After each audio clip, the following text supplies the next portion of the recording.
कर्मचारी हैं जो विश्व की सबसे बड़ी परियोजना में काम करते हैं, लेकिन इन्हें सैलरी उतनी ही मिलती है जितना इनके गाड़ी में तेल भर जाए।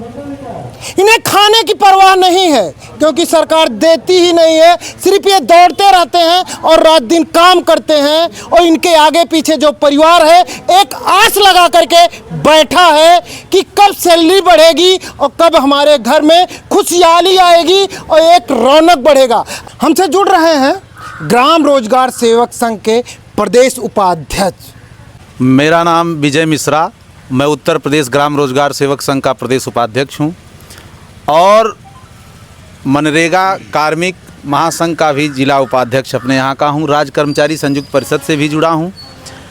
हमारे इस मनरेगा विभाग के अलावा इस समय ग्राम रोजगार सेवक भाइयों पर कार्य का बहुत बड़ा दबाव अधिकारियों द्वारा दिया जा रहा है। निर्वाचन आयोग के द्वारा पंचायत राज बीएलओ में भी रोजगार सेवक लगाए गए हैं। उसके साथ साथ लोकसभा और विधानसभा के निर्वाचन में भी बीएलओ के पद पर रोजगार सेवक कार्य कर रहे हैं। इस समय सबसे बड़ा कार्य रोजगार सेवक का एक आ गया है क्राप सर्वे। क्राप सर्वे से तो मुक्ति नहीं मिल रही है, जबकि ये एग्रीकल्चर विभाग का है और एग्रीकल्चर विभाग का जो है लेखपाल लोग सर्वे करते थे पहले, लेकिन कुछ महीने पहले शासन से एक फरमान जारी होता है कि पंचायत सहायक और रोजगार सेवकों को के द्वारा क्रॉप सर्वे कराया जाए, जो कि हम लोगों के जॉब चार्ट में नहीं है। हम लोगों के जॉब चार्ट के अनुसार हम सभी केवल मनरेगा का कार्य करने के लिए अधिकृत हैं। साथ ही साथ निर्वाचन आयोग द्वारा इस समय 2003 की मतदाता सूची से और 2025 की मतदाता सूची का मिलान करके जो 2003 की सूची में है, जो 2025 की सूची में है, उनका ए कैटेगरी, जो 2003 की सूची में नहीं है 2025 के सूची में केवल हैं, उनका बी कैटेगरी। उम्र का बाउंडेशन मतलब ABCD ये सब हम लोग इस लोकसभा और विधानसभा की सूची में पढ़ रहे हैं।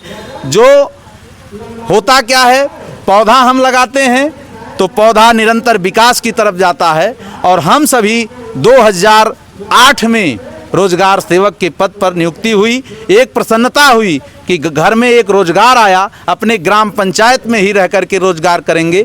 सरकार द्वारा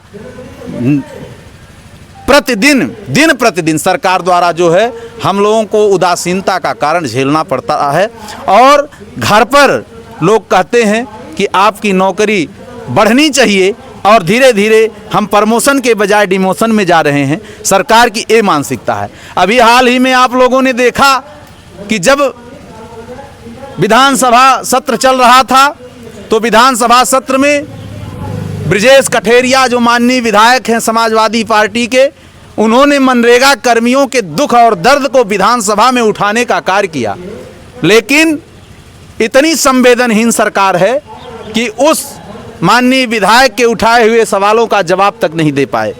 और अपना जब वेतन बढ़ाना हुआ तो न पक्ष देखे न विपक्ष देखे। उनका वेतन बढ़ना था 2026 में, वो 2025 में ही मेज को थपथपाते हुए हंसी और ठिठोली करते हुए अपने वेतन को 2,96,000 तक पहुंचाने का कार्य किए। उन पर वित्तीय भार नहीं पड़ा। और जब संविदा कर्मियों रोजगार सेवकों की बात आती है तो सरकार कहती है कि वित्तीय भार पड़ जाएगा। मैं शासन से आपके माध्यम से कहना चाहता हूं कि जो आज रोजगार सेवक बीएलओ का कार्य कर रहे हैं, पंचायत बीएलओ का कार्य कर रहे हैं, लोकसभा निर्वाचन बीएलओ का कार्य कर रहे हैं, विधानसभा निर्वाचन बीएलओ का कार्य कर रहे हैं, साथ ही साथ मनरेगा योजना में आज फेस अटेंडेंस आ गया है।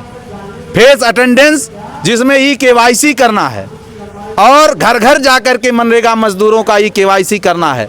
अब फेस के माध्यम से अटेंडेंस लगेगा, उसमें भी 5 बजे से 3 बजे तक टाइम है और 4 घंटे बाद दूसरी पाली का टाइम है।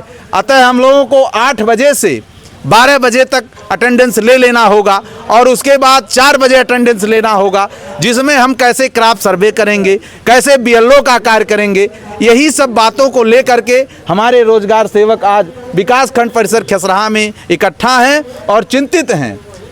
अपनी बातों को हम आपके माध्यम से बार बार सरकार तक पहुंचाने का कार्य करते हैं। सरकार थोड़ी भी अगर संवेदना हो मनरेगा रोजगार सेवक के प्रति, मनरेगा कर्मियों के प्रति, तो जो उन्होंने आउटसोर्सिंग का निगम लागू किया है उस निगम में मनरेगा कर्मियों को भी भर्ती करने का काम करें, जिससे मनरेगा कर्मी भी 20,000 से कम मानदेय न पावें, 20,000 से 25,000 तक इनका एक सम्मानजनक मानदेय हो। और सरकार जो चाहे हमसे, जैसे चाहे ग्राम पंचायत के विकास में हम लोग कार्य करने के लिए तैयार रहेंगे, लेकिन मानदेय बढ़ाने का कार्य करें और हमारे जॉब चार्ट को और विस्तार में देने की कृपा करें, जिससे हमारी सर्विस बुक, सर्विस चार्ट और सर्विस को मजबूत बनाने का कार्य करें, जिससे हम लोग बेहिचक निश्चिंतता से ग्राम पंचायतों में कार्य कर सकें। धन्यवाद।